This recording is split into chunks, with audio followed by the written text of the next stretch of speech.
नमस्कार दोस्तों, जितेंद्र क्लासेस की इस ऑनलाइन कक्षा में आप सभी लोगों का आपका भाई आपका दोस्त पुनः तहे दिल से स्वागत करता है। तो आइए, जैसे कि आप लोग पढ़े होंगे वर्ण विचार अपना बिंदु पूरा हो चुका होगा मित्रों, और आप देखे होंगे सीरियल बाय सीरियल हल एक टॉपिक मिलने वाला है आपको। और सबसे पहले अब हम देखते हैं कि वर्ण विचार के बाद यानी वर्णमाला के बाद कौन सा बिंदु पढ़ना जाना चाहिए हिंदी ग्रामर में। तो आज का हमारा जो बिंदु होगा, परत दर परत कौन सा बिंदु किस बिंदु के बाद पढ़ना चाहिए मित्रों, तभी तो समझ में आएगा। आज का जो हमारा बिंदु होगा मित्रों, वो याद रखना क्या होगा, संधि होगी। क्या होगी? संधि होगी। तो सबसे पहले हम देखते हैं मित्रों फटाफट, जो संधि का शाब्दिक अर्थ होता है, इसका शाब्दिक अर्थ क्या होता है? मेल होता है, जोड़ होता है, हम कहते हैं संयोग होता है। क्या होता है? संयोग होता है, हम कहते हैं समझौता होता है। क्या होता है मित्रों? समझौता होता है। इसका ये पर्याय है, किसका? संधि का पर्याय है। तो याद रखना, संधि का पर्याय ये होता है, यही जो मैंने लिखा। तो एक चीज याद रखना, जाहिर सी बात है, जब संधि का पर्याय ये होता है तो याद रखना जो इसका विलोम होगा, संधि का जो विलोम होगा, हमेशा गलत मत करना। यदि एग्जाम में आ जाए तो क्या होता है मित्रों? विच्छेद होता है। ये पर्याय हुआ, इसका मतलब हुआ, और उसका विलोम क्या होता है? संधि का विच्छेद होता है मित्रों। तो आइए, जब हम संधि को दो भागों में तोड़ेंगे, संधि को दो भागों में तोड़ेंगे तो इसका संधि विच्छेद क्या होता है? इस शब्द का खुद ही तो समजमा क्या हो गया? धी। आप देखते होंगे क्या यहाँ कुछ परिवर्तन हुआ? जी हाँ, परिवर्तन हुआ। जो यहाँ अनुस्वार लगा है, देखो बिंदी जैसा निशान लगा अनुस्वार, वो किसमें कन्वर्ट हो गया?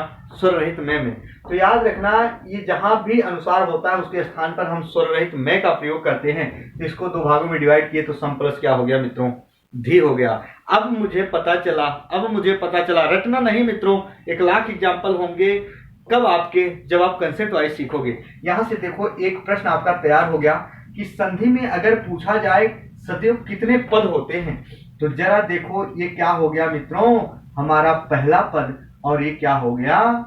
दूसरा पद। तो याद रखना, संधि में हमेशा, जो जैसे लिख रहे हैं मित्रों, संधि में हमेशा कितने पद होते हैं? हमेशा 2 पद होते हैं।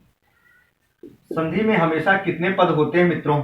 2 पद होते हैं। बहुत ही एग्जाम की दृष्टि से महत्वपूर्ण प्रश्न है, यही तैयार हो गया कि संधि में कितने पद होते हैं। अगर आ जाए एग्जाम में तो 2 पद होते हैं। कितने पद होते हैं? 2 पद होते हैं। एक पहला पद होता है, एक दूसरा पद होता है। पहले पद को पूर्व पद कहा जाता है, दूसरे पद को उत्तर भी पद कहा जाता है, इतना भी मालूम होगा। तो याद रखना, यदि हम बात करें इसकी परिभाषा की, किसकी? संधि की परिभाषा की बात करें तो संधि की परिभाषा क्या होती है मित्रों? जरा देखना, क्या होता है कि दो वर्णों के मेल से जो विकार होता है, विकार का मतलब होता है दोस्तों परिवर्तन, जिसमें बदलाव होता है। विकार का मतलब क्या होता है? परिवर्तन। क्या मित्रों? परिवर्तन। कि दो वर्णों के मेल से जो विकार होता है, क्या होता है? विकार होता है। उसी को क्या कहा जाता है? उसी को संधि कहा जाता है। उसी को संधि कहा जाता है मित्रों। ये रही इसकी डिफिनेशन।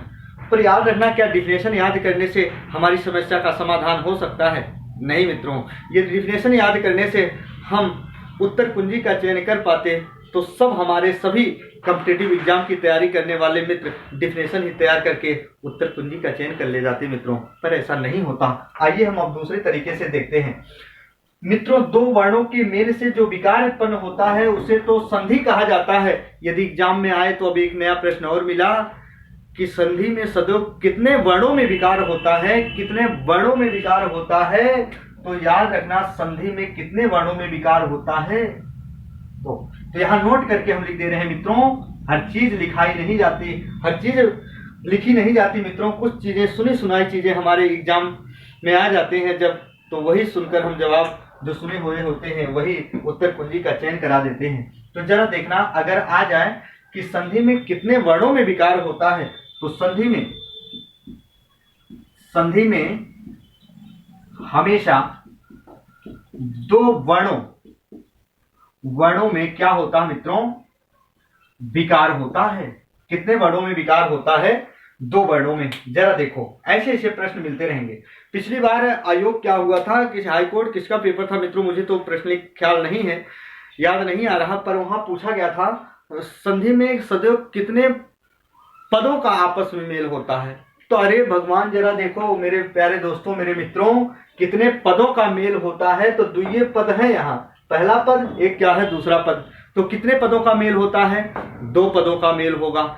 और दो वर्णों के मेल से जो विकार उत्पन्न होगा उसी को संधि कहा जाता है मेरे प्यारे बच्चों। तो याद रखना, यदि आ जाए संधि में कितने पदों में मेल होता है, तो ये भी हम लिख रहे हैं क्या, संधि में हमेशा दो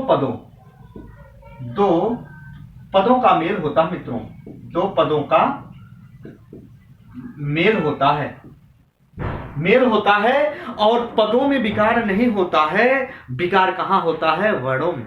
और वर्णों में विकार होने से वो क्या होती है, संधि। बात समझ में आ चुकी होगी। तो जरा जो हमारे विद्वान साथी या विषय बहनें, जो हमारे मित्र यदि स्क्रीनशॉट लेना चाहते हैं मित्रों, तो ले सकते हैं, ताकि हम अपनी आपसी वार्तालाप आगे बढ़ा सकें। तो ले लीजिए मित्रों फटाफट, देखिए तो आगे का बिंदु हम स्टार्ट कर सकते हैं। तो देखिए अब हम चलते हैं आगे, क्या है मित्रों, इसके बाद हमें क्या पढ़ना है, इसी में इसकी डिफिनेशन हुई, इसमें क्या क्या चीजें होंगी, बहुत आराम से पढ़ेंगे मित्रों। जहां आपकी पाठ सामग्री सदैव साइलेंट हो जाती है, जहां मौन हो जाती है, आपका भाई आपका मित्र वहां सदैव पहुंचाने का प्रयास करेगा, भरोसा तो रखो। आइए जरा देखते हैं हम। अब यहां मित्रों, यदि आपके एग्जाम में सदैव आ जाए, अब अगली बात क्या आने वाली है, जरा उसको भी गौर से सुनना, कि यहां जो नोट करके लिख रहे हैं सभी हमारे मित्र ध्यान देंगे। संधि के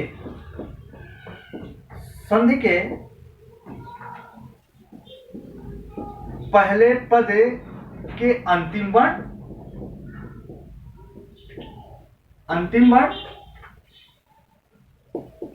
और दूसरे पद के पहले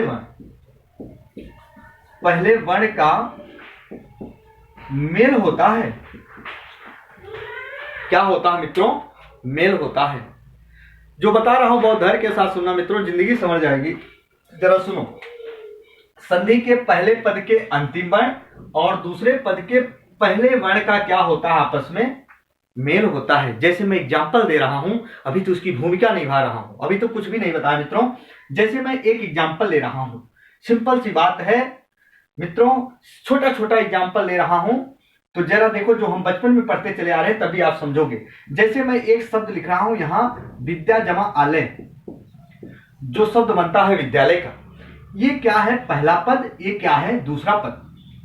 तो यही जो ये नियम कह रहा है कि संधि के पहले पद, यानी ये पहला पद हुआ और ये क्या हुआ, दूसरा पद हुआ। तो संधि के पहले पद के अंतिम वर्ण और दूसरे पद के पहले वर्ण का क्या होता है मेरे प्यारे बच्चों, जरा देखो क्या होता है, इसमें मेल होता है। और इसी मेल में जो विकार होता है उसी को क्या कहा जाता है मेरे विद्वान साथियों, संधि कहा जाता है। बात समझ में आ चुकी होगी, ये रही इसकी कहानी। तो जरा देखो, अब हम चलते हैं आगे। जो हमारे मित्र इसके समझ गए हों तो इसकी साथ ले सकते हो मित्रों, ताकि हम आगे बढ़ें। एग्जाम में आए तो प्रश्न गलत नहीं होना चाहिए, तहलका मचा देना मित्रों। जहां बैठो वहां लगे कि हाँ कोई विद्यार्थी बैठा। तो जरा देखो आगे हम चल रहे हैं। अब हम सदैव चलेंगे संधि के अन्य बारे में, धीरे धीरे आगे बढ़ रहे हैं। यदि आपसे पूछा जाए मित्रों संधि कितने प्रकार की होगी, धीरे धीरे आगे बढ़ रहे हैं, धैर्य के साथ बढ़ रहे हैं, जुड़े रहो लगातार। संधि के प्रकार अगर पूछा जाए तो मित्रों याद रखना, संधि के प्रकार सदैव कितने होते हैं, 3 होते हैं। कितने होते हैं, 3 होते हैं। और सदैव आप आज तक यही जान देखे होंगे, और उसकी डिफिनेशन याद करने में बहुत हमारे मित्र घबरा जाते हैं, कैसे होगा। कोई कहे भैया व्यंजन संधि की परिभाषा बताओ, तो लगता है हमारे सभी विद्यार्थीगण मौन हो जाते हैं, जैसे कि मानो उन्हें आता ही नहीं। पर ऐसा नहीं, बहुत आसानी से सीखेंगे। तो सबसे पहले हम ये बताना चाहते हैं कि संधि कितने प्रकार की होती है, 3। पहला होता है क्या मित्रों, स्वर संधि। और दूसरा क्या होता है हमारा व्यंजन संधि, और जो तीसरा होता है हमारा क्या होता है मित्रों, विसर्ग संधि। यही संधि 3 प्रकार की होती है। स्वर संधि के 5 भेद होते हैं, अलग की बात है, अभी आगे आएगा। पर अगर हम एक एक की डिफिनेशन जानना चाहें मित्रों तो क्या करोगे? जब अभी डिफिनेशन आप पढ़े थे, संधि की परिभाषा पढ़े थे, तो यही पढ़े थे कि 2 वर्णों के मेल से जो विकार उत्पन्न होता है उसी को संधि कहा जाता है। तो 2 वर्णों का मतलब उसमें क्या आया, वर्ण। तो मित्रों वो घड़ी याद करो, वो पल याद करो, वो क्षण याद करो जब आप वर्ण विचार जितेंद्र सर के द्वारा आप पढ़े थे बहुत अच्छे से, कि वर्ण विचार पढ़े थे। वर्ण के कितने अंग होते हैं? 2। वर्ण के कितने अंग होते हैं सदैव मित्रों? 2 अंग होते हैं। यही वर्ण के 2 अंग होते हैं, 2 अंग होते हैं। और वर्ण के 2 अंग कौन कौन से होते हैं मित्रों? एक स्वर होता है और क्या होता है मेरे प्यारे बच्चों, मेरी विश्वी बहनों। अब डरने की बात नहीं है, जितेंद्र सर आ चुके हैं ऑनलाइन कक्षा में, तो डरने की किस बात की है। अब हिंदी ग्रामर आप अंगुली पे नचाओगे। जरा देखो, वर्ण के 2 अंग होते हैं, एक होता है स्वर, एक क्या होता है व्यंजन। अब हम कैसे ये निर्धारित करेंगे स्वर संधि की डिफिनेशन क्या होगी, परिभाषा क्या होगी, व्यंजन संधि की परिभाषा क्या होगी, विसर्ग संधि की परिभाषा क्या होगी? अभी अंगुली पे नचाओगे। तो जरा देखो, आपको कुछ नहीं करना मित्रों। वर्ण के 2 अंग होते हैं, एक स्वर एक व्यंजन। तो एक बार क्या करना है, आपको स्वर का योग स्वर से करा देना है। एक बार स्वर का योग किससे करा देना है मेरे प्यारे बच्चों? व्यंजन से। तो जरा देखो, एक बार स्वर का मेल हम किससे करा दे रहे हैं? स्वर से, इसी से। फिर एक बार क्या कराएंगे, व्यंजन का योग स्वर से, फिर व्यंजन का योग व्यंजन से। तो देखो, जैसे मैंने कहा, एक बार स्वर का योग स्वर से करा दिए, एक बार स्वर का योग हम किससे कराने जा रहे हैं मित्रों?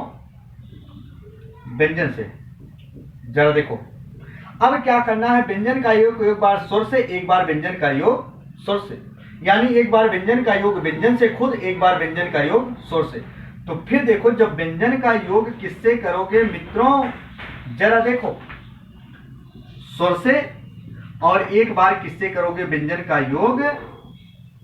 व्यंजन से। कितनी आसान हो गई परिभाषा मेरे प्यारे बच्चों। तो जरा देखो, अब आपको करना क्या है, फिर वो दिन याद करो जब आप वीडियो देखे थे। जो हमारे मित्र नहीं देखे होंगे, याद करना, वर्ण विचार के बिना संधि नहीं समझ में आ सकती प्यारे बच्चों। वो बात की बात है, हम रट के चले जाते हैं, एग्जाम में सही तुक्का मार के चले आते हैं। पर यदि कंसेप्ट सीखना है तो मैं रियल बता रहा हूं, आप कहीं पढ़ो, किसी के द्वारा पढ़ो। और जो हमारे मित्र अलग अलग जगह बहुत सी पाठ्य सामग्री पढ़ लेते हैं, बहुत सारी जगहों पर पढ़ लेते हैं, यदि वर्ण विचार यदि क्लियर होगा तभी संधि पढ़ पाओगे। और नियमता यही होता है कि वर्ण विचार के बाद संधि ही पढ़ी जाती है मित्रों। इसीलिए मैं ये टॉपिक लेके आया। चाहता तो मैं भी कुछ भी यहाँ लिटरेचर वगैरह, रस छंद अलंकार, कोई भी हम यहाँ समास वगैरह चला सकते थे, पर ऐसा नहीं होता। तो याद रखना, जो हमारा है देखो, विसर्ग संधि 3रे नंबर पर। तो हम ये पढ़े थे, जो अनुसार और विसर्ग होते हैं उन्हें क्या कहा जाता है? अयोगवाह। क्योंकि अंग और आहा जो होते हैं हमारे, जरा देखो इस बिंदु को, अंग और आहा क्या होते हैं मित्रों? इन्हें अयोगवाह कहा जाता है। और याद रखना, इनका प्रयोग किसके साथ किया जाता है? अनुसार और विसर्ग का स्वर के साथ, जो हमारे मित्र पढ़े हैं। तो कुछ नहीं करना है, तो आ जाओ इस बिंदु पर। एक बार विसर्ग का योग मित्रों स्वर से करा देना है, और एक बार विसर्ग का योग किससे करा देना है? व्यंजन के साथ लगा देना है। तहलका मच गया। जरा देखो, अब क्या करना है? अरे मेरे प्यारे बच्चों, एक बार स्वर का मेल स्वर से कराए तो ये किस संधि की परिभाषा निकल कर आ गई? स्वर संधि। खटाक से आ गई। जरा देखो, और जब स्वर का मेल व्यंजन से, या व्यंजन का मेल स्वर से, या व्यंजन का मेल व्यंजन से हो, तो ये जो तीनों हालात बयां करते हैं, ये किस संधि के? क्या समस्या है? अब किताब में याद होगा? कभी नहीं। कितनी भी पाठ्य सामग्री आप संग्रह करके इकट्ठा कर लो मित्रों, बार बार दिन रात देखो, पर भूलना तय है। पर आपका भाई, आपका दोस्त जो बता रहा है, कैसे भूलोगे? नींद में रहोगे तब भी कोई पूछेगा, जवाब दोगे। यानी स्वर का मेल व्यंजन से, व्यंजन का मेल स्वर से, व्यंजन का मेल व्यंजन से, तो तीनों हालात बयां करते हैं व्यंजन संधि के। तो एक बार विसर्ग का योग स्वर से कराओ, विसर्ग का योग व्यंजन से कराओ। ये दोनों हालात जो बयां करते हैं किसके? विसर्ग संधि के। जरा देखो मेरे प्यारे बच्चों, अब यहां से क्लियर हुई। यहां इतना मैंने जो सब कुछ रखा, यहां से ये भी पता चला संधि 3 प्रकार के होते हैं। और संधि में वर्णों का जोड़ कितने प्रकार से होता है? 6 प्रकार से। 1 2 3 4 5 और कितने हो गए मित्रों? 6 हो गए। आ जाए एग्जाम में कि संधि में वर्णों का जोड़ कितने प्रकार से होता है। संधि में वर्णों का जोड़, क्या मित्रों? वर्णों का जोड़ कितने प्रकार से होता है? तो 6 प्रकार से होता है। 6 प्रकार से होता है। अब याद कैसे होगा? मैं वही तरीका बता रहा हूं मेरे प्यारे बच्चों, घबराने की बात नहीं है। अब जुड़ सके हो जितेंद्र सर के साथ तो आइए मजा आएगा। तो आगे देखो, जो ये 6 वर्णों के प्रकार हैं, संधि में वर्णों का जोड़ 6 प्रकार से होता है। तो आगे देखो याद कैसे करना, उत्तर कुंजी का मिलान। आगे 2 बार लगातार स्वर है, 2 बार आगे लगातार व्यंजन है, 2 बार आगे लगातार विसर्ग है। इधर देखो अल्टरनेट, 1 बार स्वर 1 बार व्यंजन, 1 बार स्वर 1 बार व्यंजन, 1 बार स्वर 1 बार व्यंजन मित्रों। तो याद रखना, जो हमारे मित्र इसको स्क्रीनशॉट लेना चाहते हैं मित्रों, ले सको, यानी ले लीजिए स्क्रीनशॉट, ताकि हम अपने वाणी को आगे बढ़ा चुके मित्रों। तो ये रही संधि के कुछ नियम रहे। तो आइए हम आगे देखते हैं मित्रों, है ना, फटाफट। तो अब हम देखते हैं संधि में कौन सा फार्मूला कैसे निकलता है, वो भी हम बता दे रहे हैं। अंगुली पे नचाओगे कि कैसे फार्मूला निकलता है। देखो, धैर्य के साथ पढ़ना, शीघ्रता मत करिएगा पढ़ने में मित्रों, क्योंकि शीघ्रता हमेशा कहीं ना कहीं नुकसानदायक होती है। जल्दबाजी हमेशा नुकसानदायक होती है। हाँ, जल्दबाजी में पढ़ तो लोगे सारी पुस्तक 1 घंटे में, पर कंसेप्ट नहीं क्लियर होंगे। 10 मिनट बाद फिर वही तरीका आएगा कि कंसेप्ट सीखना ही पड़ेगा। तो याद रखना मित्रों, हम आते आगे। अब जरा आप देखिएगा कि स्वर संधि के कितने भेद होते हैं मित्रों? स्वर संधि के 5 भेद होते हैं। स्वर संधि के 5 भेद होते हैं। 5 भेद होते हैं मित्रों, याद रखना। अब 5 भेदों में से फार्मूला भी निकालेंगे, याद रखना। मिनटों का काम सेकंडों में करोगे मित्रों, स्मार्ट बनो कंसेप्ट सीखकर। तो स्वर संधि के 5 भेद होते हैं। जो पहला होता हमारा यही तो होता है, क्या होता है? दीर्घ संधि। और दूसरा जो होता है मित्रों हमारा क्या होता है? गुण संधि। तीसरा क्या होता है मित्रों? वृद्धि संधि। और जो चौथा होता हमारा क्या होता है? यण संधि। और जो 5वां होता है क्या होता है मित्रों? आयादी संधि। क्या होता है? आयादी संधि। देखो, स्वर संधि के ये 5 भेद होते हैं मित्रों। यही नहीं, फार्मूला भी निकालना बता रहे हैं, पर आप जुड़ने का प्रयास तो करो, लेने का प्रयास तो करो मित्रों। तो जरा देखो, स्वर संधि के 5 भेद होते हैं, यही जो सामने आपके प्रदर्शित किए गए। पर अब हम कहें दीर्घ संधि में कौन कौन से फार्मूले आते हैं? दीर्घ संधि, गुण संधि, वृद्धि संधि, यण संधि, आयादी संधि। मित्रों लिखने के लिए हम लिख दे रहे हैं यहाँ फटाफट। तो आप लोग एक काम करिएगा जरा। तो दीर्घ संधि की जो फार्मूले आते हैं, इसमें दीर्घा, दीर्घी और क्या होता है? दीर्घु। हम अभी 11 स्वर लिख के भी बता रहे हैं। दीर्घ संधि के अंतर्गत ये हमारे फार्मूले आते हैं, दीर्घा, दीर्घी, दीर्घु। पर जो गुण संधि होती है, गुण संधि के अंतर्गत क्या आता है? ए, ओ और क्या आता है मित्रों? अर, ये। और वृद्धि संधि के अंतर्गत क्या आता है? जरा देखो, तो ए और ओ होता है गुण संधि में। वृद्धि में अगर इसी पे एक मात्रा और बढ़ा दोगे तो बढ़ाना यानी वृद्धि कहलाता है। तो ये देखो, ऐसे करना है, कहानी खत्म हो गई। संधि अंगुली पे ना नचाना तो कहना। जरा देखो, अब आप यण संधि में आ जाओ। यण संधि में क्या होता है मित्रों? हम डायरेक्टली यहाँ फार्मूला लिख रहे हैं, अभी कुछ नहीं बता रहे हैं, जरा ध्यान से सुनिएगा। य, रे, व, ये व रे आता है। आपको पाठ्य सामग्री में ले भी मिल जाएगा, पर याद रखना जो फैक्ट चीजें हैं वो मैं दे रहा हूं मित्रों। यह व रे होता है, यह रे व होता है, यही होता है। पर आयादी संधि के जो फार्मूले होते हैं मित्रों, यही होता है अय, आय, अव और क्या होता है? आओ। यहां तक नहीं, हलन चिन्ह का प्रयोग क्यों किया गया सब आपको पता चलेगा यहां क्यों किया गया। तो मित्रों एक बार इसका स्क्रीनशॉट लीजिए, तो ताकि हम अपने वाणी को आगे बढ़ा सकें। तो फिर हम चले आगे, फटाफट हम फार्मूला पढ़ लें कैसे क्या होता है। तो चलिए मित्रों, अब हम चल रहे हैं क्या, दीर्घ संधि के फार्मूले कैसे निकलेंगे। तो जरा देखो, एक बार हम जैसे आपके पाठ्य सामग्री में दिया गया हम वैसे पढ़ ले रहे हैं, पर उससे पढ़ने से कोई मतलब नहीं है, हमें तो कंपटीशन बीट करना है, फटाफट हम चलते हैं। तो मित्रों जरा देखो, जो हमारे पढ़ने वाले विद्यार्थी होंगे उससे मेरा अनुरोध है, ये नियम मत लगाना कि ऐसे मिलेगा आ का मेल करेगा तो आ हो जाएगा, या छोटा आ का मेल छोटा आ से करेगा तो दीर्घा हो जाएगा, या बड़ा का मेल बड़ा आ से करेगा तो ऐसे हो जाएगा। तो ये हर कंडीशन में क्या होता है, दीर्घा होता है। ऐसे हमारा कहने का मतलब ई छोटी ई का मेल करेगा तो दीर्घ ही होगा, दीर्घ ई का मेल ई से करेगा तो दीर्घ ही होगा। ऐसे हम कहते हैं दीर्घ ई का मेल दीर्घ ई से करेगा तो क्या होगा, दीर्घ ई। ये तो कंडीशन हर हमारे मित्र जानते हैं, पर हम चलते हैं फटाफट अपने बिंदु पर आगे आपसी वार्तालाप करते हैं जहां से निकलता है। देखो मित्रों, हमारे हिंदी वर्णमाला में 11 स्वर ही होते हैं, आ ई उ री ए और क्या होता है मेरे प्यारे बच्चों, औ। जरा देखो 11 स्वर होते हैं। अब 11 स्वरों की कहानी देखो, फटाफट, आपको कुछ नहीं करा मेरे प्यारे बच्चों, जैसे आपके पाठ्य सामग्री में दिया होता है। जरा एक चीज ये देखिएगा, यदि आ का मेल खुद आ से कराओगे तो आ ही आएगा। ऐसे छोटा आ का मेल बड़ा आ से कराओगे या बड़ा आ का मेल खुद बड़ा आ से कराओगे तो हमेशा यहाँ क्या आएगा, आपका बड़ा।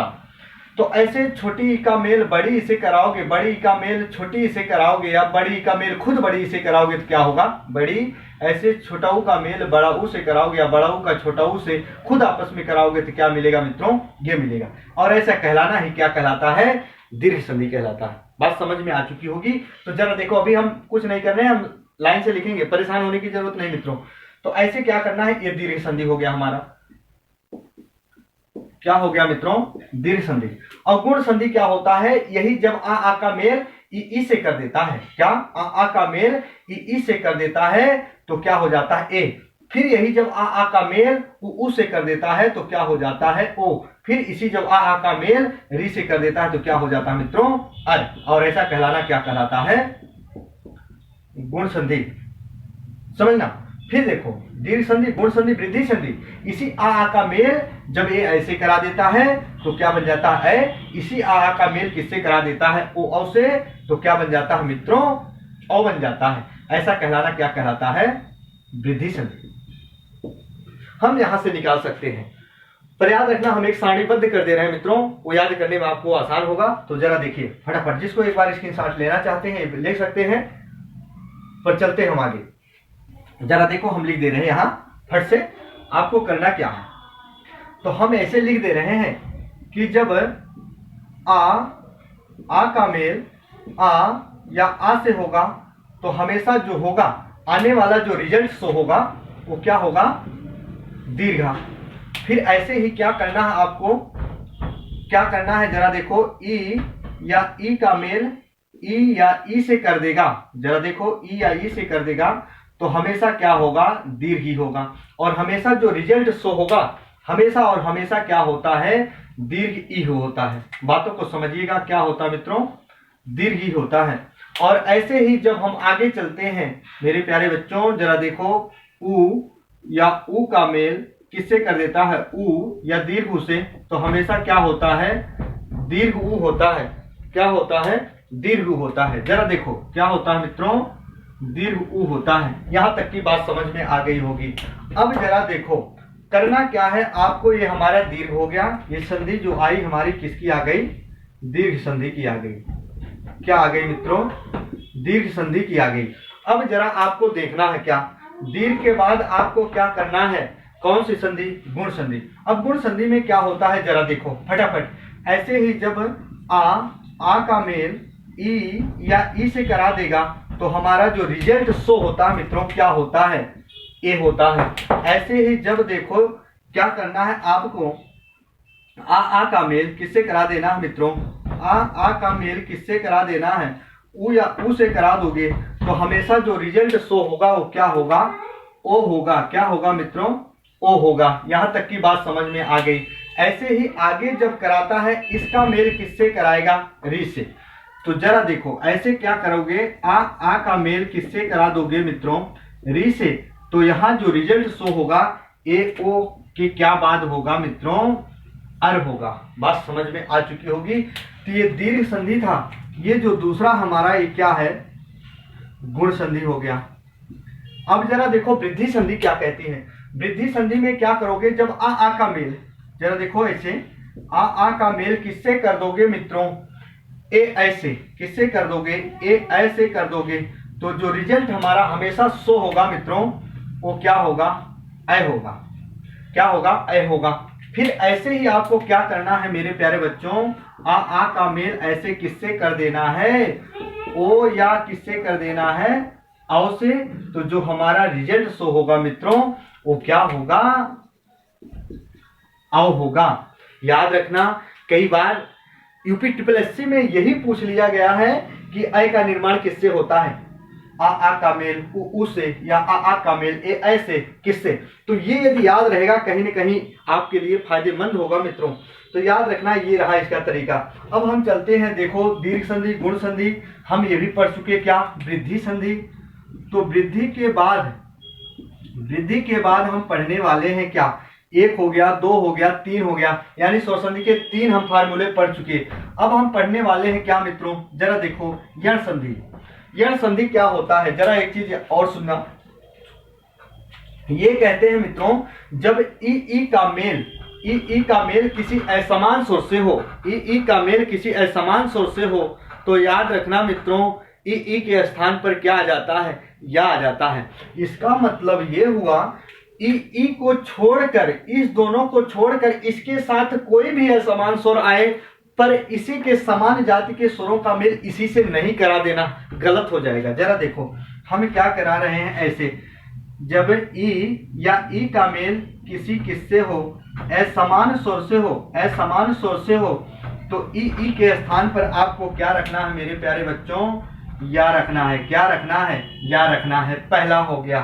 अब देखो दूसरा क्या कहता है, दूसरा ऐसे कहता है, उ का मेल जब किसी असमान स्वर से करोगे, जरा देखो उ या उ का मेल किसी किससे करोगे, असमान स्वर से करोगे, तो याद रखना उ के स्थान पर क्या हो जाएगा, वह हो जाएगा। क्या हो जाएगा मित्रों, वह हो जाएगा। पर एक चीज ये भी याद रखना, इसके स्थान पर या और उसके स्थान पर वा तो हुआ, पर असमान स्वर की इस पर क्या लगानी है, आपको मात्रा लगानी है। असमान स्वर की इस पर क्या लगानी है, मात्रा। इसका मतलब ये हुआ कि अगर आप उ के साथ किसी असमान स्वर का, जैसे एग्जांपल हम दे रहे हैं, उ के साथ किसी असमान स्वर का मेल किए, मान लो हम ओ का कर रहे हैं, या ए का कर रहे हैं, या हम दीर्घ ई का कर रहे हैं मित्रों, तो उ के स्थान पर क्या होता है वह, और दीर्घ ई इस पर क्या लग जाएगी, मात्रा। लघु उ रहेगा तो उ रहेगा तो उ। यही रहा इसका कंसेप्ट। तो जरा देखो अब आपको करना है क्या, ये हो गए। फिर आपका बचा है क्या, जरा देखो ये दूसरा हो गया। अब हम तीसरा जो यहाँ पढ़ने जा रहे हैं, इसका क्या, कि जब री का मेल असमान स्वर से होगा, री का मेल किससे हो मित्रों, असमान स्वर से हो, असमान स्वर से हो, तो री के स्थान पर क्या हो जाता है, रे हो जाता है, और असमान स्वर की क्या लग जाती है मेरे प्यारे मित्रों, मात्रा लग जाती है। क्या लग जाती है, मात्रा लग जाती है। ये रहा तरीका। यानी यण संधि में जो निकल कर आया आपका, यण संधि में जो निकल कर आया, इसके स्थान पर क्या रख देना है, रे। तो यही ये व और क्या, रे। तो एक बार इसका आप स्क्रीनशॉट ले सकते हो मेरे प्यारे बच्चों, ताकि हम अपनी वाणी को आगे बढ़ा सके। तो मित्रों इसका स्क्रीनशॉट ले लीजिए। यहाँ आपके 4 संधि के फार्मूले निकल के चले आए। ये क्या है, यण संधि। एक और बचा है क्या, आयादी, हम ताकि बता सकें। जी हाँ दोस्तों, आइए देखते हैं क्या पढ़ने वाले हैं। आयादी संधि क्या कहती है, आयादी संधि क्या कहती है मित्रों, इसके बारे में हम फटाफट देखते हैं। क्या करना है आपको, जरा देखो। आयादी संधि ये कहती है, हमारे हिंदी व्याकरण में जो संयुक्त स्वर होते हैं वो कहाँ होते हैं, 11 स्वरों में। तो जरा देखो ये संयुक्त स्वर कितने होते हैं मित्रों, 4 होते हैं। और इन्हीं संयुक्त स्वरों के साथ जब हम असमान स्वर का मेल कर देते हैं, यानी ए, ऐ, ओ, औ के साथ जब हम असमान स्वर का मेल कर देते हैं, तो उन्हीं को क्या कहा जाता है, अयादी संधि, यानी ए ऐ ओ औ के साथ जब हम असमान स्वरों का मेल कर देते हैं, जो रिजल्ट आता है ऐ आय औ आओ, वही क्या होता है मित्रों, हमारा अयादी संधि। आइए देखते हैं, जैसे हम ये कहते हैं ए के साथ जब हम असमान स्वर का मेल कर देते हैं, तो ए के स्थान पर क्या रख देना, हमें ऐ रख देना है। ये पहला हो गया। और असमान स्वर की इस पर क्या लगा दी जाती है मित्रों, मात्रा लगा दी जाती है। दूसरा क्या कहता है, दूसरा स्वर ऐ, तो ऐ के साथ जब हम किसी असमान स्वर का मेल कर देते हैं, तो ऐ के स्थान पर क्या आ जाता है, आय आ जाता है। और समान स्वर की क्या लगा देते हैं इस पर मित्रों, मात्रा लगा देते हैं। आइए जो तीसरा हमारा ओ, तो ओ के साथ जब हम किसी असमान स्वर का मेल कर देते हैं, तो ओ के स्थान पर क्या रख देना है, औ, और असमान स्वर की क्या लगा देना है, इस पर मात्रा लगा देना है। तीसरा हो गया। चौथा जो आता हमारा औ, तो याद रखना ऐसे ही औ का मेल जब हम असमान स्वर से लगा देते हैं, तो औ के स्थान पर क्या हो जाता है मित्रों, आओ हो जाता है। बात समझ में आ चुकी होगी। पहले ही हम बता चुके थे, वहीं आगे ही, कि जो हमारी अयादी संधि के फार्मूले होते हैं, देखो मित्रों यही है, आए आय औ, और क्या है मित्रों, आओ। याद रखना ये ऐसा ही कहलाना क्या कहलाता है, अयादी संधि कहलाता है। क्या कहलाता है मित्रों, अयादी संधि। एक बार इसको स्क्रीनशॉट आप पुनः ले सकते हो मित्रों। जी हाँ, तो देखिए यही रहे हमारे अयादी संधि, है ना मित्रों। तो याद रखना, आज तक की जितेंद्र क्लासेस की इस ऑनलाइन कक्षा में आप यहीं तक उपस्थित थे मित्रों। मैं अपनी वाणी को यहीं विराम देना चाहता हूं। तब तक के लिए मित्रों आप अपने समस्त बिंदु को पढ़िए, आराम आराम से पढ़िए। माँ सरस्वती का आप पर कृपा बरसे, आप सफलता के दरवाजे तक जल्दी पहुंच जाइए मित्रों। मेरी माँ सरस्वती से यही जो है मनोकामना है।